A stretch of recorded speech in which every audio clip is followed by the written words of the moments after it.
There are moments when we pause and ask what really holds our lives together. Is it our knowledge, our experiences, our ideas? The Christian faith gives a radically different answer.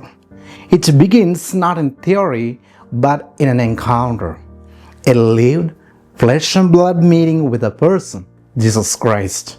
Faith isn't invented, it is received. It comes to us through the testimony of those who met him, walked with him, were changed by him. Among these witnesses, one was a fisherman who left his nets at a simple invitation. The other, a Pharisee who persecuted Christians until a blinding light threw him to the ground.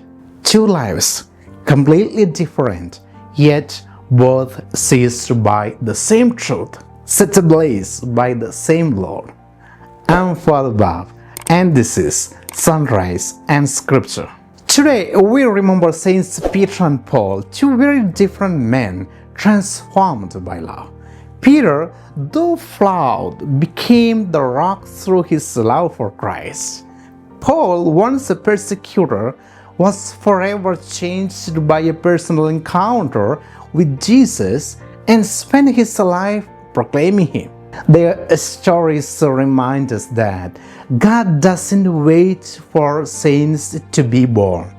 He forms them out of sinners. As C.S. Lewis once said, the Lord does not call us because we are good, but because He is good. What unites Peter and Paul is not their background or personality, but their surrender. They allowed grace to rewrite their lives. At the end of his life, Paul could say, I have fought the good fight, I have finished the race, I have kept the faith.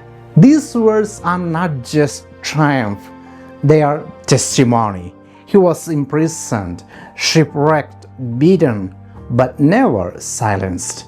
Peter too could eventually give his life in Rome, crucified like his master, upside down by his own request. The church today still stands on their witness. And the same question Jesus asked them comes to us. Who do you say that I am? We can't answer that with someone else's faith. We must answer with our lives. In a world that admires strength, success, and certainty, Peter and Paul show us a better path, the path of humility, mercy, and mission. They teach us that the gospel spreads not through power but through witness. So let us follow their example, their faith, their lives, their labors, their testimony, and become joyful witnesses in our own time. Not as perfect people, but as those willing to be changed by grace, who fall but get up, who doubt but still believe, who struggle but stay faithful, and above all, who proclaim Christ not only with our lips but with our lives.